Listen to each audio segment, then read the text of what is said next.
Oh,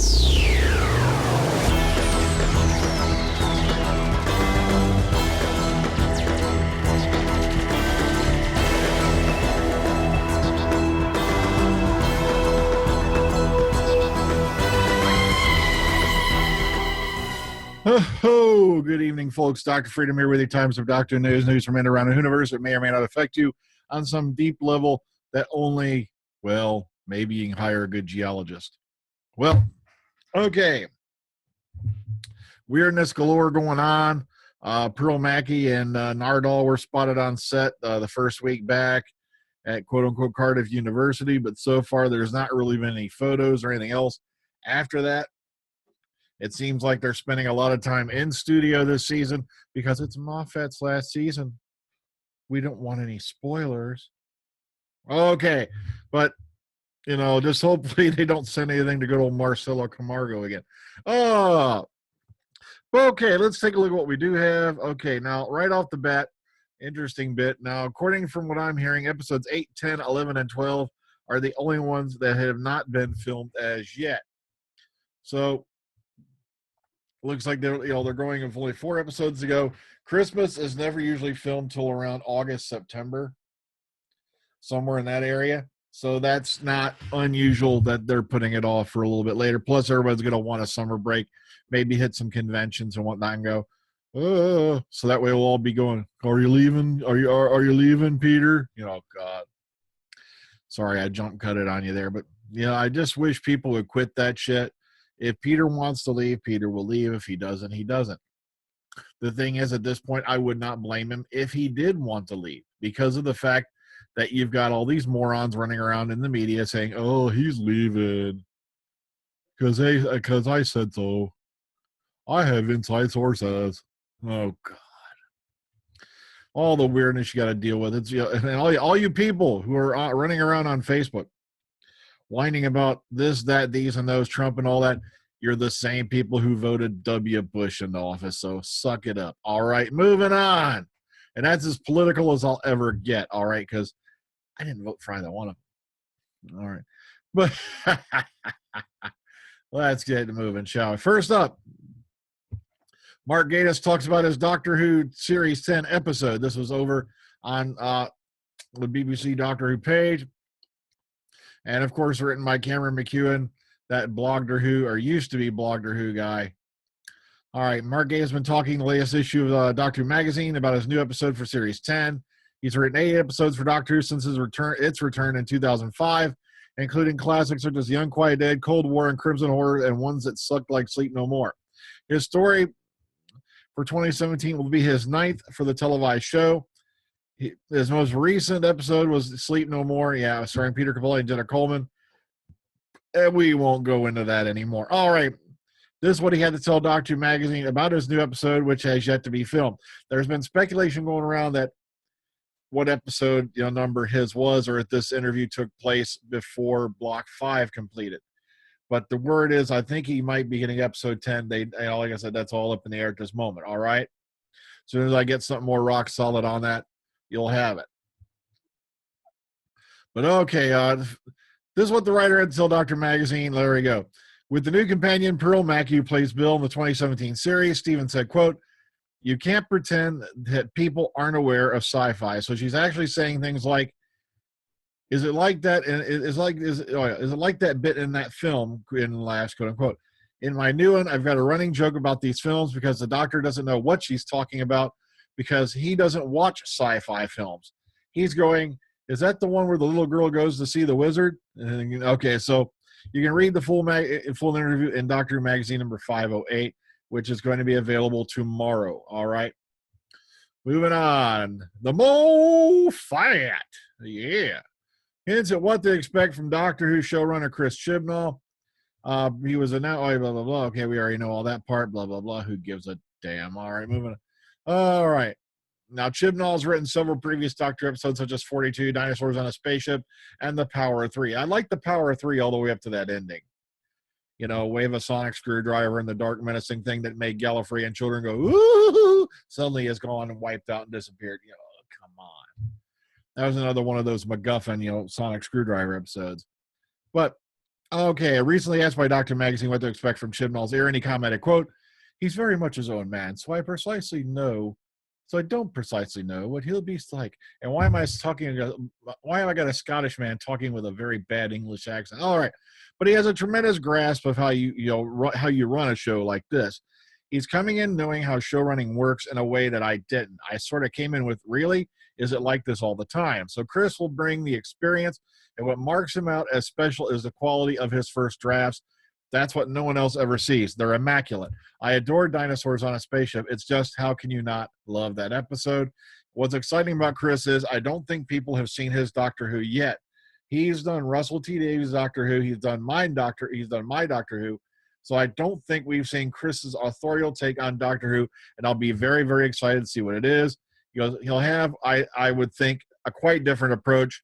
I can make some guesses about where he'll go with it, but I'm not going to say, except beautiful dialogue and beautiful plotting, and he'll be amazing. And of course, when they asked him, of course, the big question, are you going to still be watching the show? He goes, of course I'll be watching. There'll never come a time when I don't watch Doctor Who. And rub his statues while he touches himself in places we won't contemplate here. Masturbation. All right. Oh, John Barrowman, Rose Jack, and the Ninth Doctor were the golden age of Doctor Who. Now, remember a while back, you people I came out with this one that somebody had told me that they had felt that, Doctor Who had been in decline since Stephen Moffat took over. I wonder who that was. I'm trying not to give strong hints here because I promise to keep that off the record. But John Barrowman has described his time on the show as the golden age of Doctor Who. Dude, try going back to the I almost said the big F. I almost did. Try going back to the frickin' 70s and then tell me about the golden age of Doctor Who, you jackass. Yes, it was a grand time with you, Eccleston, Billy Piper, and all that. First season back, phenomenal stories. Well, aliens in London. I'm sorry, I don't think if it had been for Christopher Eccleston pulling off the line, you mind not farting while I'm trying to save the world, I don't think any other actor could have got through that without corpsing himself to death. But I think I was part of the greatest season of Doctor Who ever. And then he goes on and on into that. And this is, of course, in a recent interview with Doctor Who Magazine. I'm not going to read any more of it. This is also a very brief summary, but I'll leave it up to you. Do you really think, put this in the comment box maybe. Do you really think that he was, part of the golden age of Doctor Who, really? Because there have been many golden ages of Doctor Who. All right. So I leave it up to you. Matter of fact, put it in the comment box. What do you think was a golden age of Doctor Who? Hinchcliffe era. Some of you even said John Nathan Turner. Oh, but okay. So moving on from this, Graham Williams, throw me a few episodes of what you think the golden age of Doctor Who represents, maybe. And also, all the links for every article I'm talking about will be in the description box, just above the comment box. You know where that is. All right, how Peter Davison survived the health scare, and why is this happening? It's there down on the sugar-free farm. That's right. How did he end up the bag? All right, luckily, okay. You don't expect to find yourself leaving a health retreat in an ambulance, but that's exactly what happened to Peter Davison in the new run of ITV Sugar-Free Farm, and they caught up with him about to find out what had happened. And all it was he had a condition in his inner ear called labyrinthitis, something like that. Maybe he watched too much, what you call Labyrinth. I don't know, but it's something that happens in your inner ear, and you just can't stand up because it's like, being incredibly drunk. No, I had a middle ear infection once, and so I kind of know what that's like. It completely knocked out my balance, and I could not walk straight for 2 days. Kind of like a Scottish friend of mine after a weekend. But okay, moving on. All right, class ratings. Get ready for this. They are really trying to polish this hard. All right, listen to this. Okay, the Doctor Who spin-off Class came to BBC One in a late-night time TV slot on Monday evening, getting its first domestic transmission on a main TV network. Episode 1, For Tonight We May Die, was broadcast at 10:45 p.m., which featured a guest appearance from Peter Capaldi and had an estimated audience of 0.94 million viewers, a 10% share of the total TV audience. The rating is below the channel average of 1.64 million for the time slot, and the drama rated higher than BBC Two's Newsnight with 0.65 million.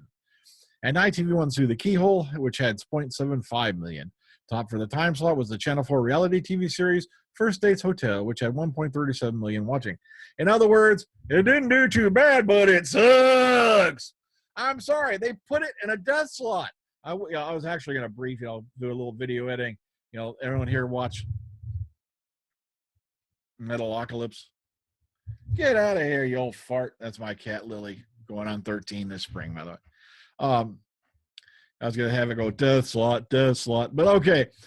Episode 2, The Coach with the Dragon Tattoo, started at 11:40, but only managed 0.39 million, 7.4%. The ratings were less than average for the time slot for BBC One, which is 0.64 million. Clash did outright programs on the other 4 main channels, winning the time slot. It's a shit slot. It doesn't matter. It didn't even get 500,000 viewers. And they're complaining about the main show dying. And it got damn near 7 million viewers on the Christmas episode. This thing can't even get 500,000. Oh, it's so brilliant. No, this show is done. If it got a series 2, I'll be shocked. I will be, but the final ratings will be out in 2 weeks' time. They put it into a death slot. They've killed this show. Okay, Anneke Wills, I'm going to send you this page because if you want, they're coming out with a steel jacketed edition of Power of the Daleks. Matter of fact, the release date will be 6th of February.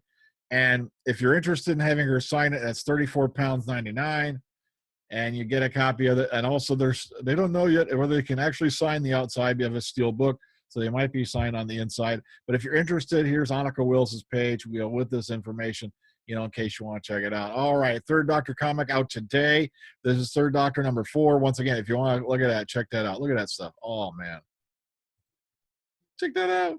So if you want to also check out the first couple pages of it, see if you're into it, boom, there you go, right here. All right, Titan Comics, Fourth Doctor Volume 1 is out today. This was put up yesterday. Very sorry. I got busy yesterday, didn't have a chance to video. Titan Comics bought the Fourth Doctor, Tom Baker, back for a brand. They brought the Fourth Doctor back for a brand new 5-monthly adventure. They bought. Okay. Now this thrilling ride is all in one place with Doctor Who Fourth Doctor Volume 1. And there it is right here. Gaze and Medusa.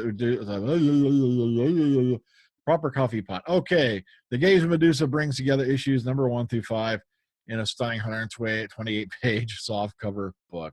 So if you're into this kind of stuff, boom, boom, boom, here it is.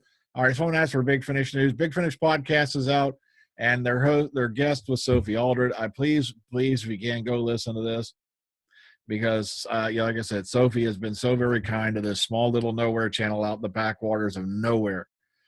First she did an interview with me when I was over the moon. Then she came back. She did a group Q&A with us. Then she came back and got on camera for a small group Q&A with us. So I can never thank her enough. Plus her appearance in Skydark, which is our first audio adventure, because I just envisioned her as that character. Matter of fact, I wrote the character Dr. Liberty based off Sophie Aldred, as she is now in her current age. So that's why I was glad to have her on for that. All right. Classic Doctor's New Adventures. Okay, get ready for this. I believe this time around it's going to be Doctors 4, 5, and 8. 6 and 7 won't be in on this one. So Paul McGann's going to be back as Peter Davison and of course Tom Baker. And Tom Baker will be facing off against the Vashta Nerada. The Vashta Nerada. They've misspelled it here because they suck. But okay, sorry, I'm only picking on you guys. I love you. All right, so it's going to be interesting to see a classic Doctor, Fourth Doctor, Tom Baker, scarf and all, going up against the Vashta Nerada. Okay, so I'm getting out of here because this video has run way too longer than I thought it was going to. Sorry I didn't get a chance to get on yesterday. As you can see, I'm still shifting stuff around. Hey, look at this. I still got to put those away from Christmas. So until next time, everybody, take care. Ta-ta. Enjoy the rest of your day. Hopefully we'll have some more stuff coming off the set soon. It's just they've been very, very, very, very, very, very, very secretive this time around. So, we got to take what we can get. So until next time, night, laters. Have a good one.